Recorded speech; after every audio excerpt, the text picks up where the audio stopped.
Hello, you're watching Inspired Humboldt, where we shed light on local cultural creatives who are uplifting and changing our community through creativity, consciousness raising, and holistic healing.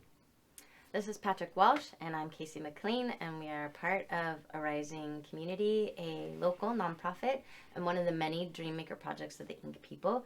We'd like to thank the Ink People for the use of this space and all the many ways they support us, and to the Mars Project for videoing, editing, and all things technical. So today our guest is Erica Haines. Welcome to the show. Thank you. Thank you for having me. Of course. Thank you for inviting me. Definitely. Thank you for being here. Yeah. And pleasure. would you mind telling us a little bit about yourself, maybe how you came to be in Humboldt? Okay. So I feel like the spiritual path and the life path and the relationship path are interwoven. I really crave Southern California, and it's sort of like a spiritual craving to be like in the sun and, abundant and, feeling amazing. And that was what Southern California, that's what I sensed it would be like. I felt like, if you go there, that's how you'll feel. If you become a yoga teacher, you'll always be healthy, you'll always be beautiful, everything will be, you'll have the most amazing life. And I didn't quite have the courage to move from Pennsylvania to Southern California in my early 20s.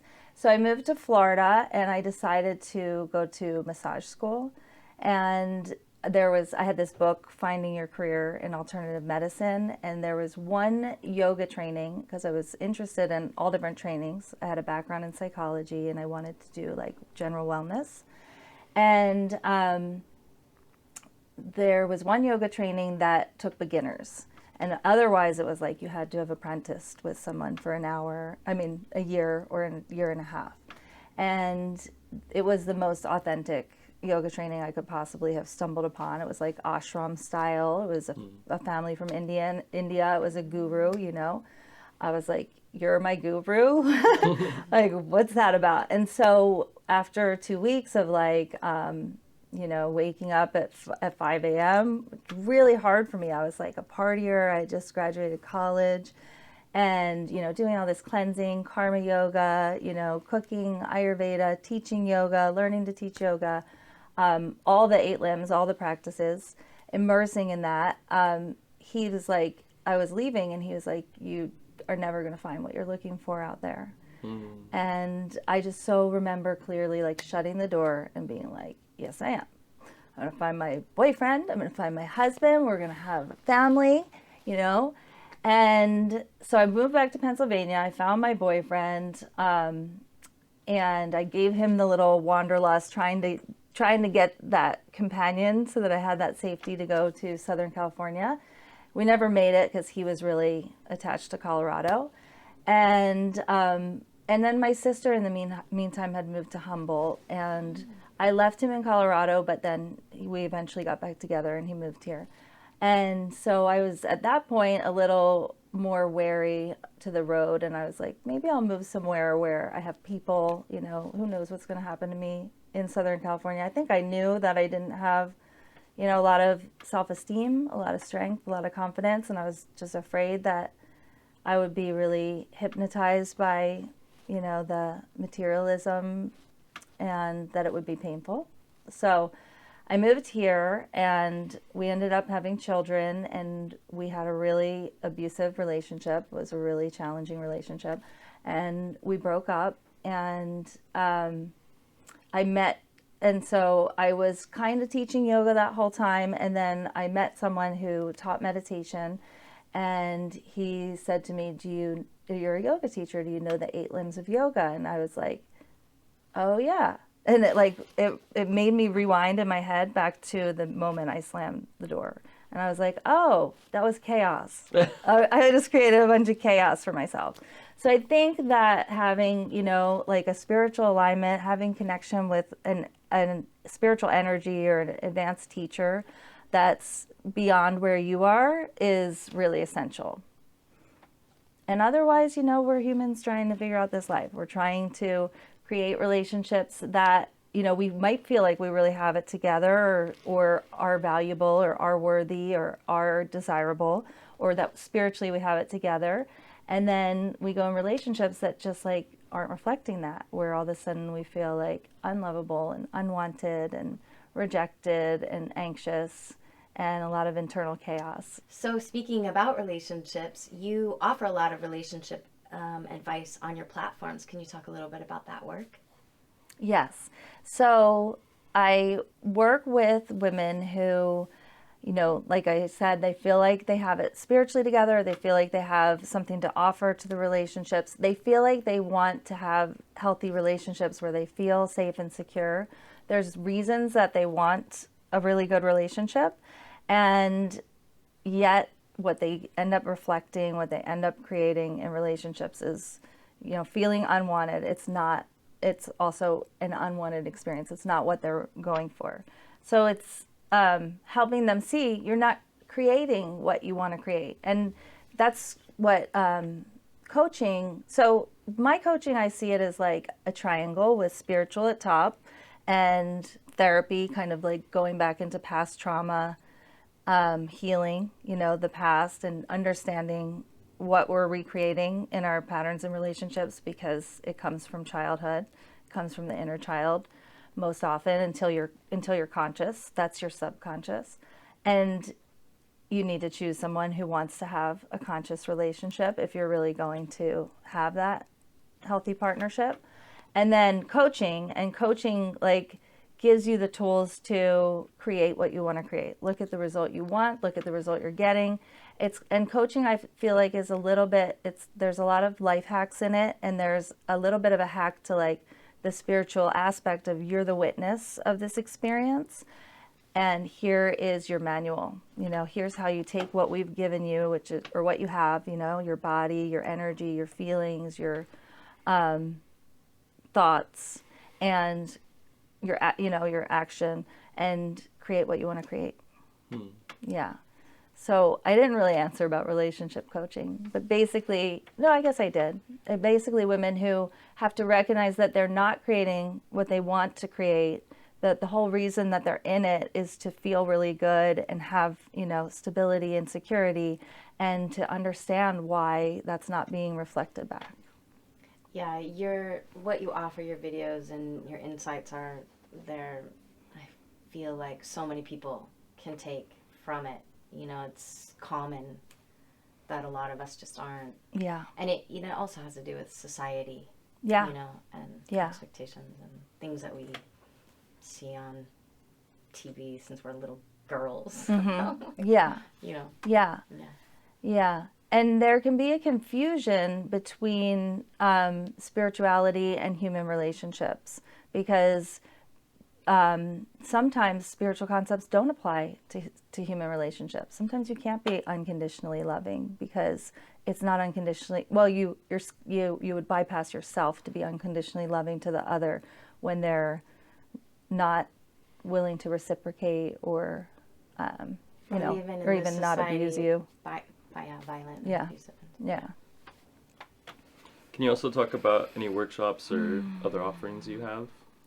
I offer meditations, and I often will do classes online, or various freebies that I create, some kind of constructive tool that I'll offer for free. And then beyond that, I just have one-on-one coaching.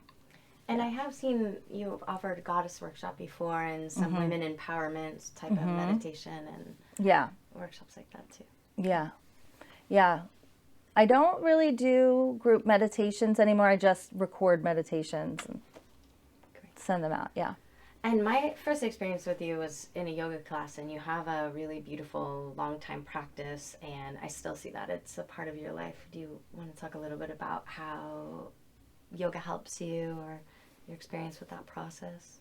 Yeah. So I also meditate with my clients on the phone, because after we've done this coaching where we're looking at thoughts, emotions, energy, awarenesses, then we want to put it in the body or put it in the energy field. We want to integrate it on an energetic level. We want to embody it, It's like one thing to like know you should love yourself, but to like actually feel, loving yourself inside. And that's more powerful because that's the energy. So,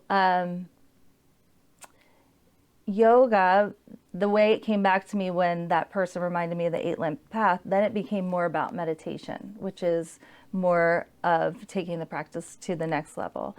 And that's a part of my everyday life. It's part of my coaching, like I've said. And in the niyamas is svadhyaya, which is like scriptural study.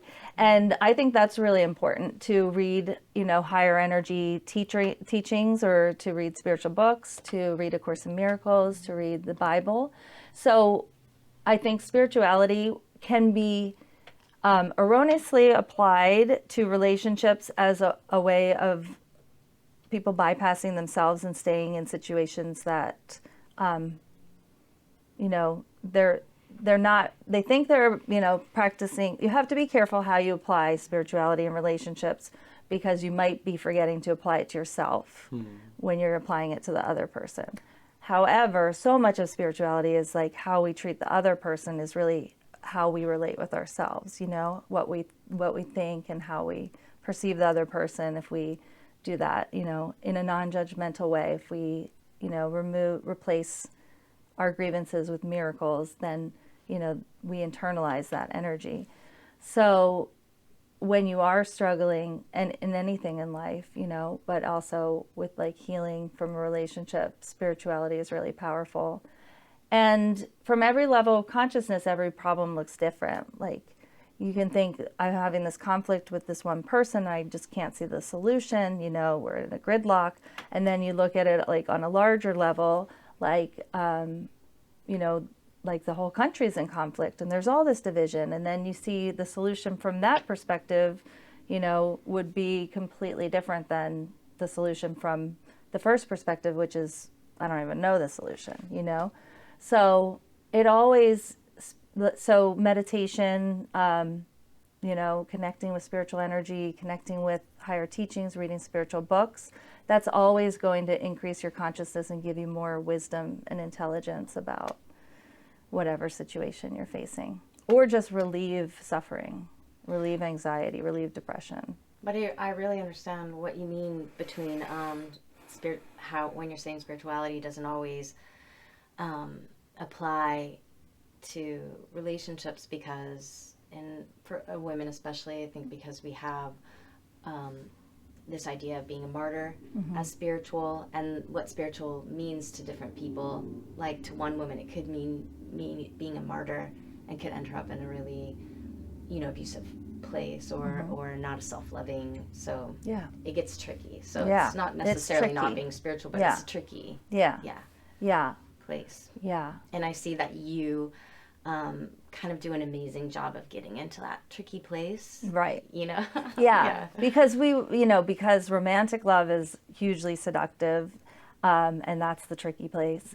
And we want relationships, we want belonging and connection. There's a reason that we want it, and there's also that seduction of falling in love, and that's immediately where the spiritual love like becomes transferred to humanity and becomes tricky.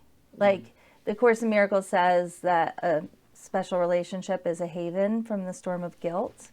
So the storm of guilt being like us walking around thinking I'm not good enough, like, just all the things that we say to ourselves, comparing ourselves to other people, and then someone loves you and you're like, thank God, like, whew, I'm lovable. Bruce Lipton has a whole book on that called The Honeymoon Effect.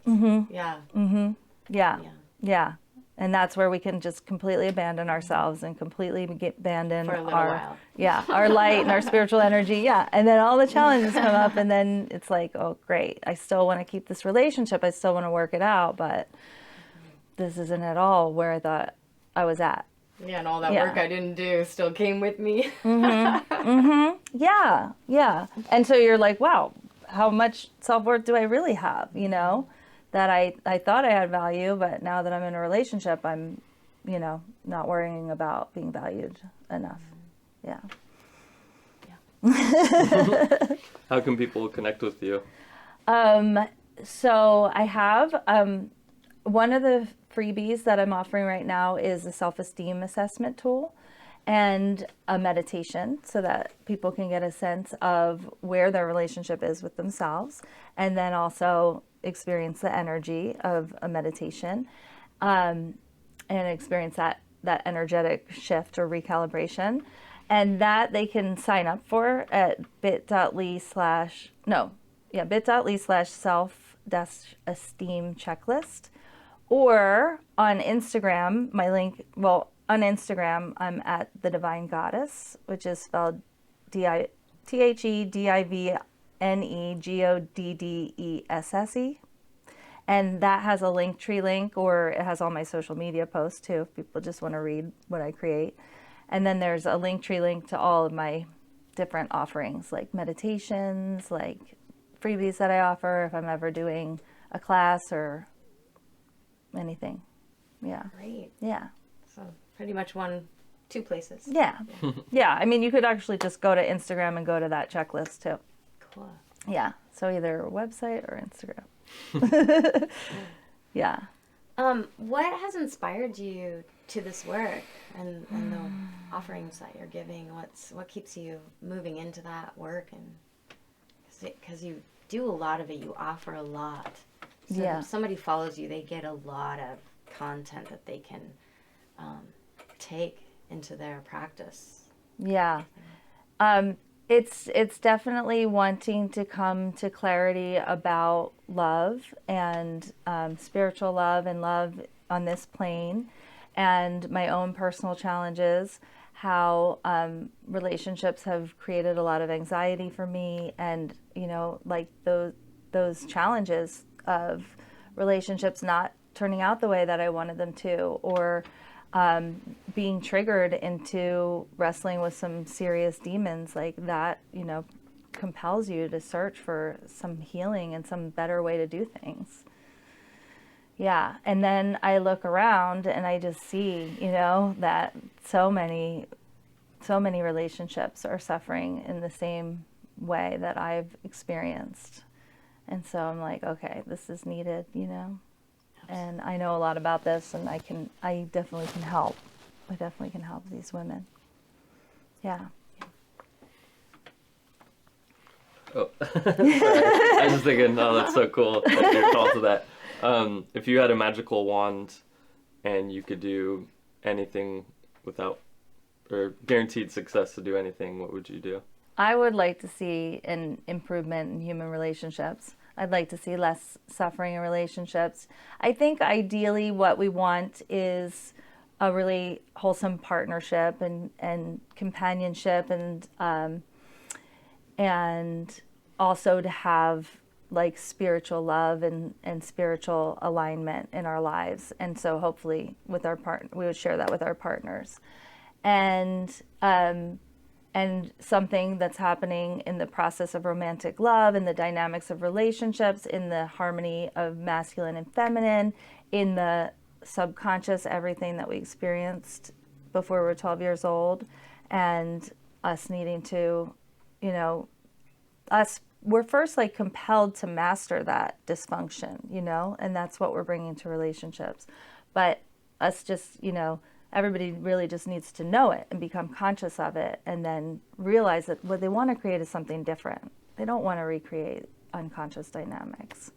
So, yeah. So I think that we really could, and they're really not in a great state. Most relationships, when you think about it, like it's not just the divorce rate is more than 50%. It's like most relationships don't work out, Mm.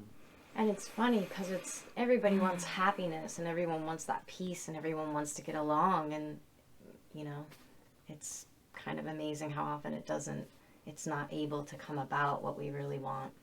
Yeah.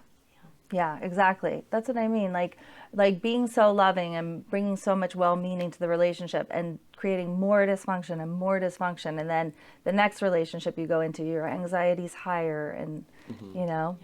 yeah. So, It's yeah. good, needed work. Yeah. Yeah. Yeah, because we want it, Like, if we could all just, meditate and ignore everything, then it wouldn't matter, But, like, we want it, Yeah.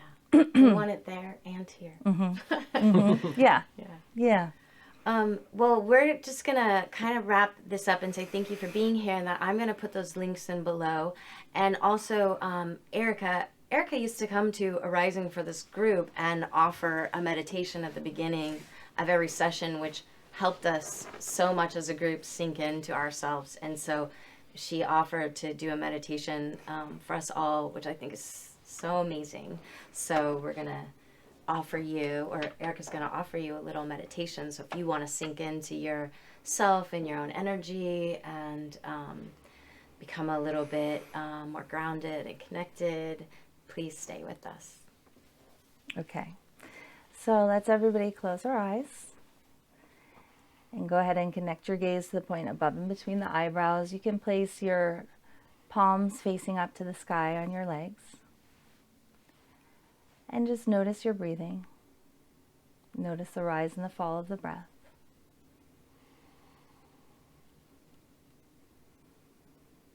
Connect with your heart, connect with your body.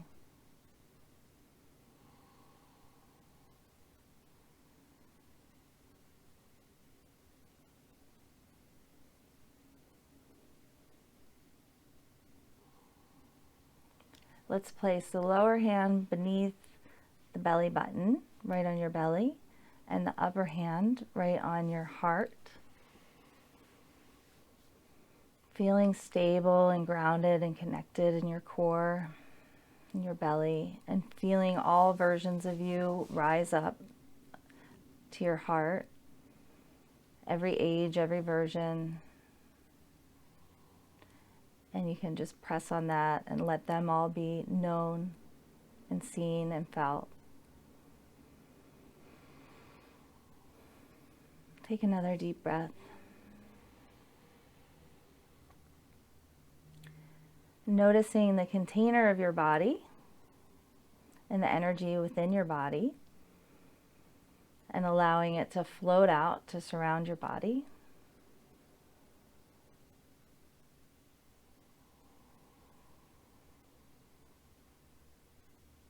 And just see yourself in every direction from outside of yourself, about a foot out, maybe a foot and a half out.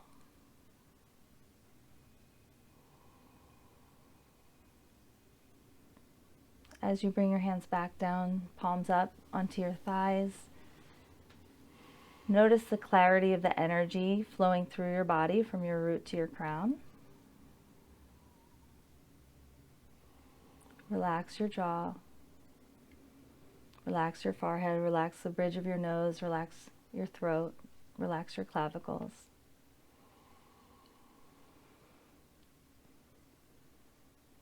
And then send another shield of energy surrounding the bubble around you to protect you.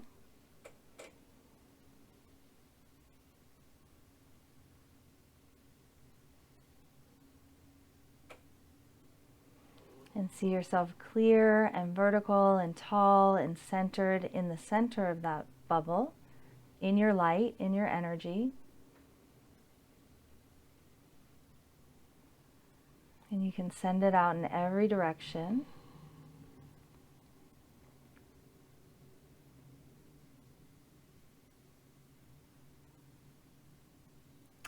And you can bring to mind people in your life or a particular person in your life, and just see what happens when they arise in front of you. See how your energy reacts. Maybe it wants to run away, maybe it wants to waver, maybe it wants to turn sideways, and come back into that vertical, tall, light pillar of strength, and just radiate it out. And let whatever comes up, like fear or heartbreak or anything in your body, let it be there, let it be noticed, let it be allowed.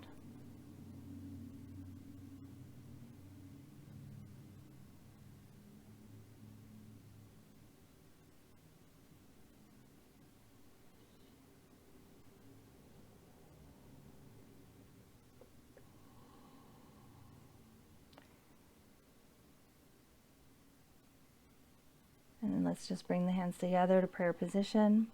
Namaste. And as you bow your head, take a moment with your eyes closed. And then crease them open, and you can look at the floor gently. Noticing your fingertips, noticing more and more of your body and the field surrounding your body. Integrating your meditation with your life. Yeah, and so that's a really good practice for relationships and for anxiety and for spiritual energy and for the heart, for love. Thank you so much. Yes, you. thank you.